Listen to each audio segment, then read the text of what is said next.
association, how they correlate. We are not looking at causation.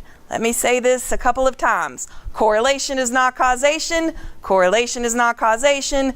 Correlation is not causation. It is just how your two variables correlate. It doesn't mean that one causes another.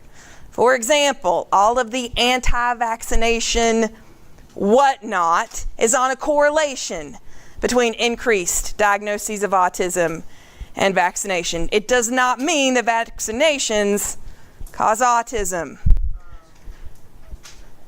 Yes, there's also a correlation, a very famous one, between ice cream sales and murder. As ice cream sales increase, murder increases. Does that mean ice cream sales cause murder? No, they're correlated. They have a correlationship. One does not cause the other. You may have correlations if you have any superstitions with like your favorite sports team, for example, and you wearing your lucky dirty socks, I promise you, does not cause your sports team to win. There may be a correlation, but one is not causing the other. So tonight we're talking about correlations, things that are associated but not a cause and effect. Pearson's R. That's what we're learning tonight. No new formulas. Remember, we're not doing any of this by hand. We're learning what it is, looking at it in SPSS, and learning how to read it. So Pearson's correlation is based on that regression line that we introduced last week and talked about briefly. That's what our correlation is based on. Pearson's R will tell us a couple of things. Tells us the direction, positive or negative, tells us the strength, which will vary from 0 to 1. Positive and negative is just the direction. It does not indicate strength. So a negative 0.9 is stronger than a positive 0.1 because we're just looking at the number. Do you all get that? Yes, positive and negative only tells us direction. The strength is that actual number. So don't look at your positive and negative signs when we're determining strength. We're going back to scatter plots. This is where correlation comes in. Scatter plots we talked about briefly with regression, but let's talk about them again. Remember, X, independent variable, goes right to left. Y is our dependent variable, goes up and down.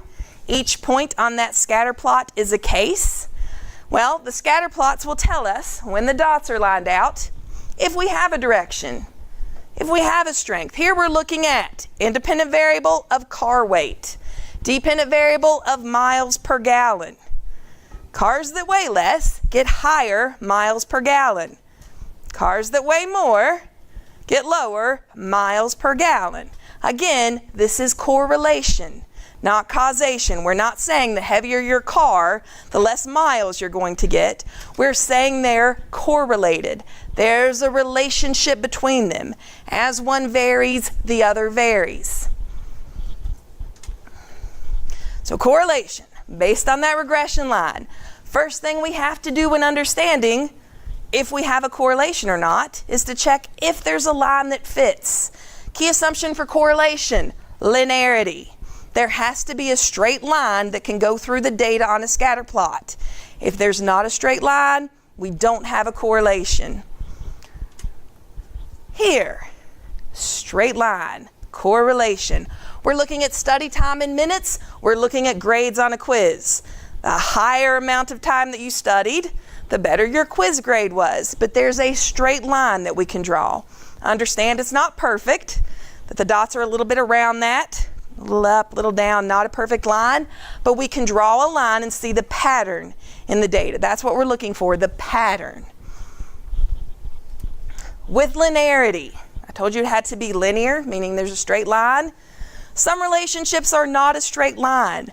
Correlation will not work for those. So if our independent variable is age, for example, here, if we look at a dependent variable of something like thumb sucking, there's not a straight line.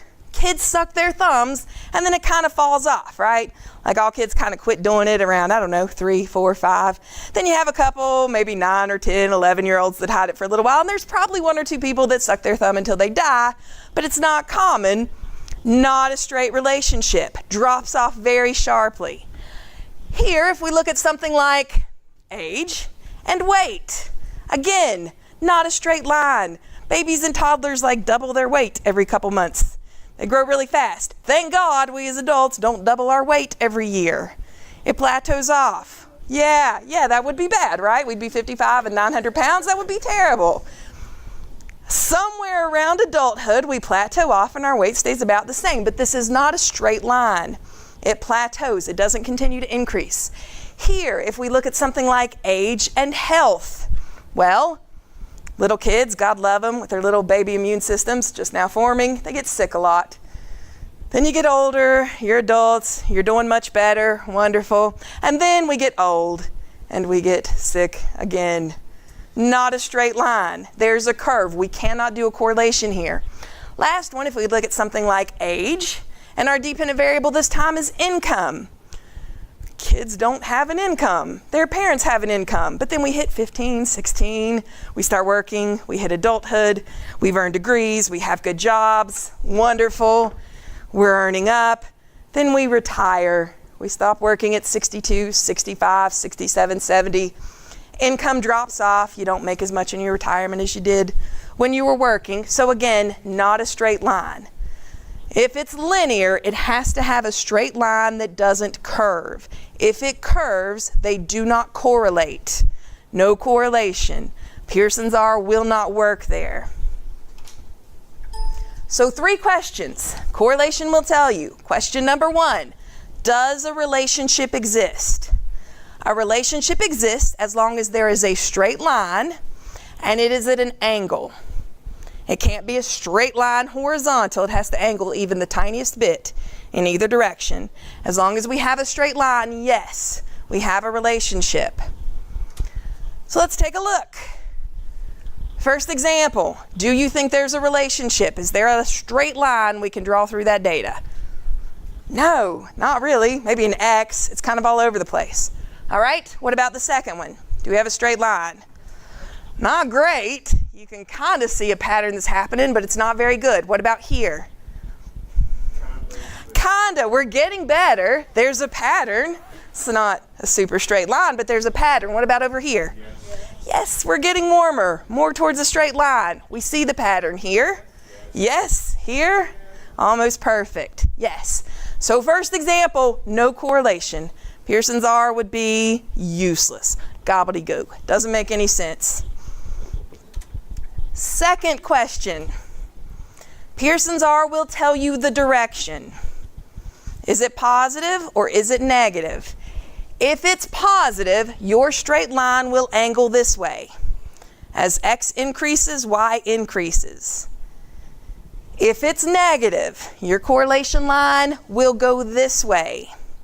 As X increases, Y decreases. So when we looked at something like study time and quiz grade, that was positive. As study time increased, quiz grade increased. When we looked at something like weight of the car and miles per gallon, negative relationship. As car weight increased, miles per gallon decreased. So our line went the opposite way.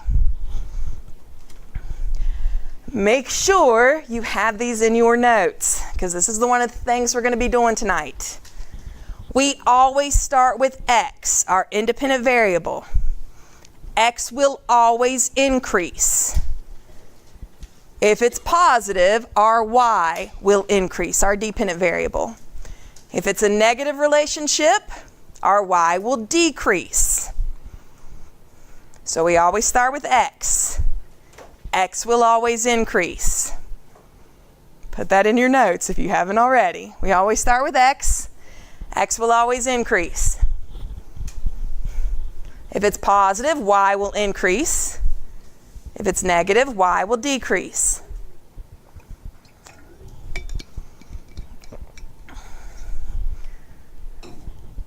For your regression line, if it's positive, your line will angle this way.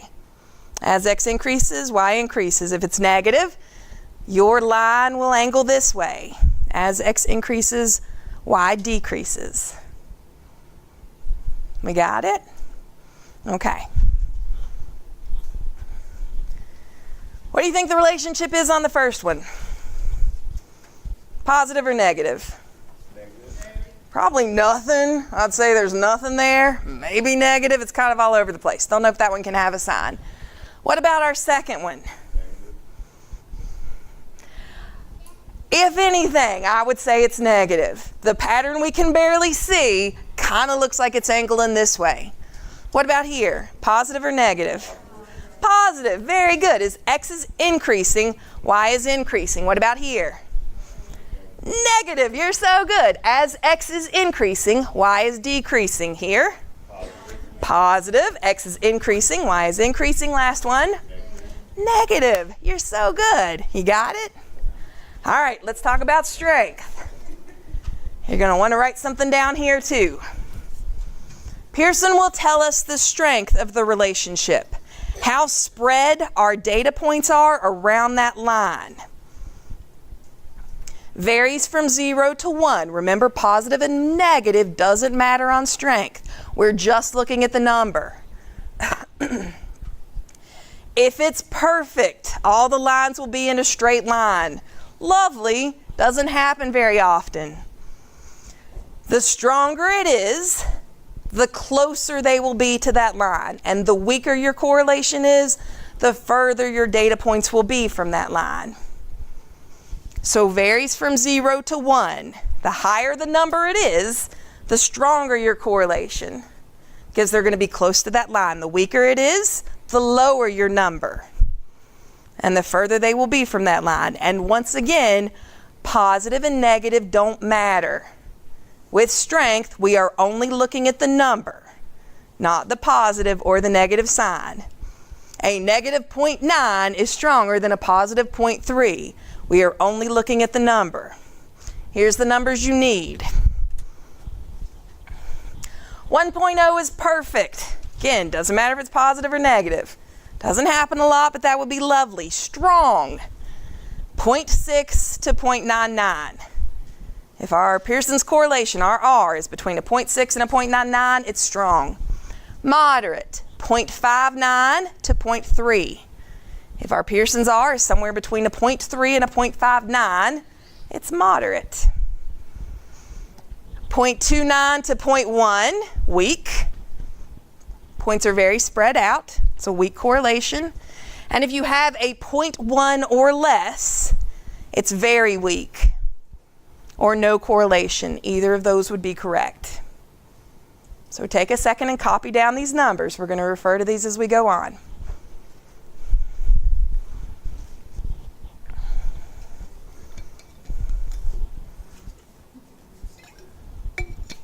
We got it?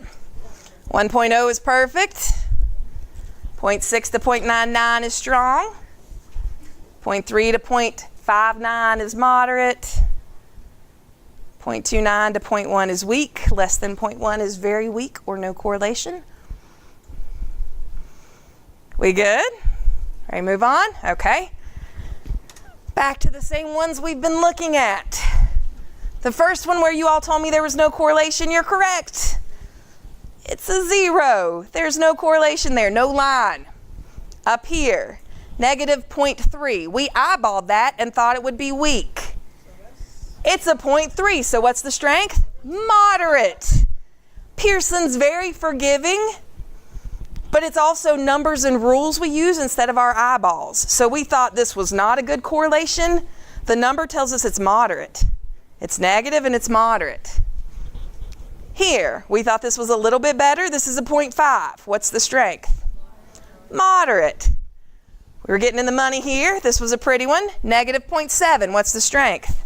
Strong. That's lovely. You do happy dances when you see a number like that. 0.9. What's the strength?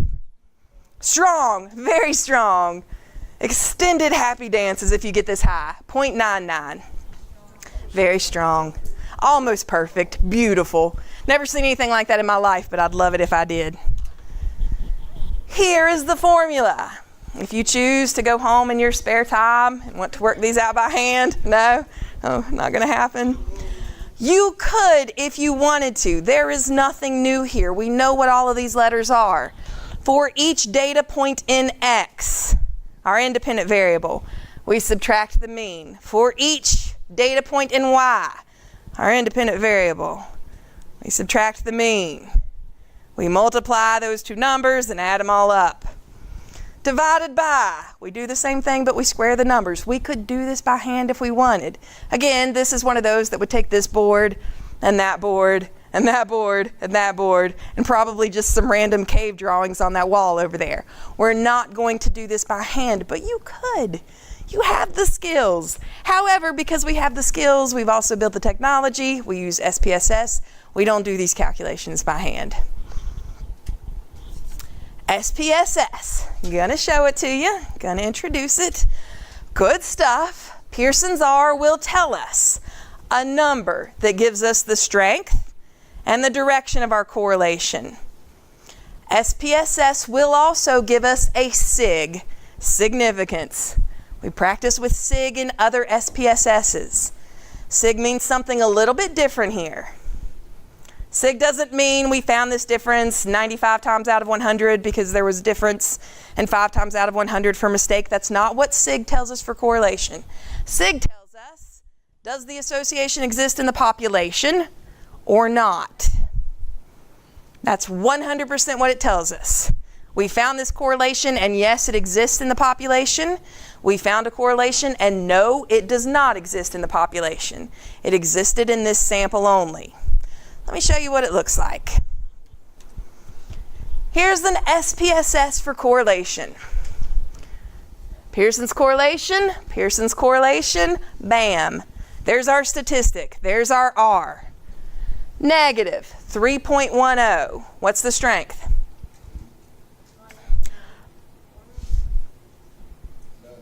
.310. Moderate, what's the direction? Positive or negative? Negative. So that tells us as X increases, what happens to Y? It decreases because it's negative. Yes, very good. Absolutely, exactly what it tells us. Now sig. Pearson is a wonderful human being, if it is a human being, because their test will tell you if the correlation is significant or not. They tell you, they hand it to you. They're lovely that way. But it's based on this number right here, sig. If your sig is 0.05 or less, or 0.050, for those of you who remember it that way, 0.050 or less, the correlation exists in the population. If your sig is greater than 0.5, the correlation does not exist in the population. Probably want to write that down. Gonna have to do that too. So are you talking about accept or reject? No accepting or rejecting. Sig is different. Sig of 0.050 or less, the correlation exists in the population. Sig of greater than 0.050, the correlation does not exist in the population. So what would we say for this one? 0.018. Does the correlation exist in the population or not exist? What? It exists in the population because 0.018 is less than 0.050. We like little sigs. Yes, little sigs tells us that we found a correlation that exists in the population. A larger sig tells us it doesn't exist in the population. We just found it in this particular sample. We've wasted our time. So 0.018, we would say yes, this correlation exists in the population. Now, let's practice knowing which box to choose. Because you're going to get a table today. We need to practice, know which one of these cells we're going to be looking at. X will always be the first one you're asked about. That tells you the column. Y will be the second variable. That tells you which row. So if I ask you, what's the correlation? Which box are we looking at for the correlation between CJ101 and CJ224? CJ101 tells us the column. CJ224 tells us the row. Which box are we looking at?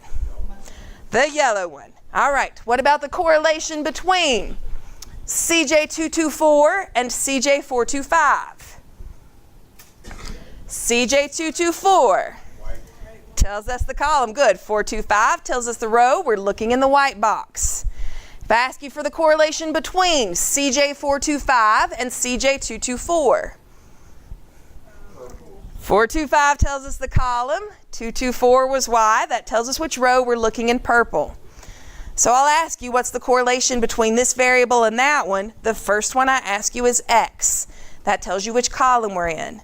The second one I ask you is Y. That tells you which row we're in. And that's the box you'll be looking at. You got it? I can't tell if we're confused or if we're excited because there's no math. No, they're not. But you got it. You practiced. You got it. All right. So here's what I'm looking for. This is an English lesson, unfortunately, in a math class. I know, life's unfair. Try to break it down and make it as easy for you as I can. I will ask you to interpret R. If I'm asking you to interpret R, first, you need to make sure you're in the right box. The first one I ask you is column. The second one I ask you is row. So, first thing we do, we make sure we're in the right box. Then we look at our R, or our Pearson correlation statistic. It'll tell us three things. It'll tell us the direction, whether it's positive or negative. It'll tell us the strength, which is based on these numbers you hopefully just wrote down. Then you will tell me the meaning. If the correlation is positive, I want you to tell me, as X increases, Y increases. If it's negative, I want you to tell me, as X increases, Y decreases. Your job is to sub in the actual variables for X and Y, though. So, if I ask you the correlation between CJ224 and CJ425, we're in this box. If it's positive, I want you to tell me, as 224 increases, 425 increases. If it's negative, I want you to tell me, as 224 increases, 425 decreases. So you're putting the actual variables into the X and the Y. Don't change your sentences. If it's positive, as X increases, Y increases. If it's negative, as X increases, Y decreases. Don't add extra lessons. Use these sentences, just sub in the words for the variables. Now that's your Pearson correlation. If I ask you to interpret SIG, I'm looking for one of those two sentences. Again, you don't need to add extra words. One of these sentences, and only one, should be right. If your SIG is 0.050 or less, I'm looking for the sentence, the correlation exists in the population. That's it. That's your winner. That's all I need. No extra words. If your SIG is greater than 0.050, I'm looking for the correlation does not exist in the population. That's it. That's the only sentence I want. Okay, let's practice a little bit before you get to do this on your own. All right, if I ask you for the correlation, interpret the Pearson correlation or the R between writing score and reading score. Which box are we in? The yellow one. We've got a statistic of positive 0.597.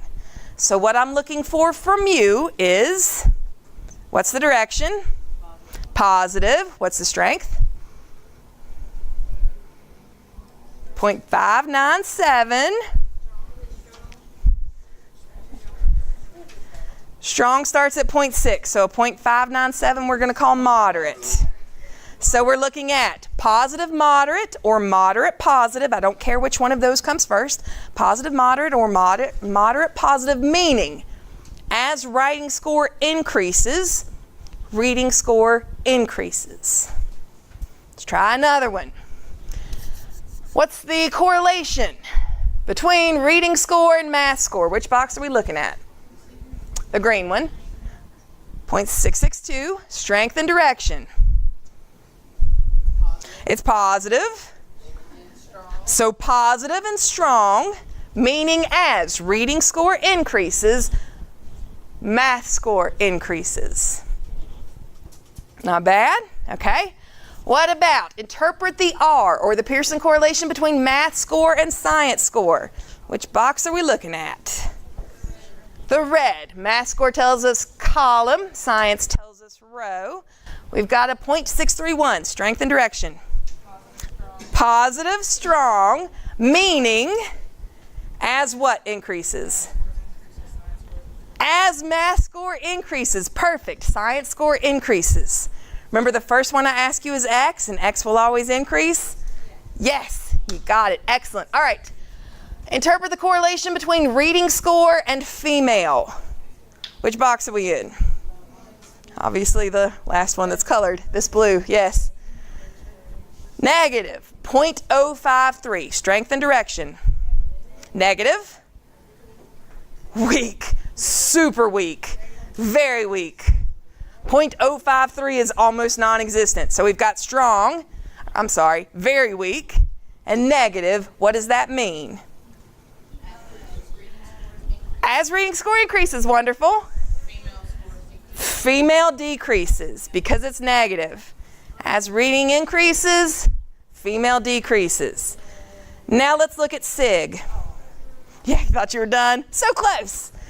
All right, what is the SIG for writing score and reading score? Which box are we in? We're in the yellow, okay. We got a SIG of 0.000. What's the sentence I'm looking for? The correlation exists in the population. That's exactly what I'm looking for. All right, reading score and math score. We're back in the green box. What's the sentence? The correlation exists in the population. All right, math score and science score. Red box. What's the sentence? The correlation exists in the population. Lovely. Last one. Interpret the SIG for reading score and female. We're in the blue box. The correlation does not exist in the population. That's it. That's correlation. That's all you need to do. You feeling okay about it? Yeah, this wasn't super scary. Okay. You all nailed it. You got this. This is what we just found, and we didn't even have to go back and reference the slide. So good job. So we probably don't need to do the worksheet. You probably don't need to, but because it's going to be on your final, and I care, I want you to have it to reference to. Your final is cumulative. Yeah. Your final's cumulative. We'll talk about that next week. You're going to be fine. Let's sum this up. Stay with me. 3 more minutes. Let's sum this up. If we want to do Pearson correlation, or Pearson R, it's the most done correlation statistic, we have to have that straight line relationship. No curve. We have to have that regression line that's straight. We have to have interval or ratio level data. We got to play with chi-square a little bit last week that was able to use nominal and ordinal. Correlation can't. Pearson has to have interval level data. We have to have random sampling, which we know we have to have in statistics in general. And we have to have normal distribution, which we get when we sample enough people. So, we're going to stop on the video. We're going to hand out a worksheet. When you're done, you're done. You got this.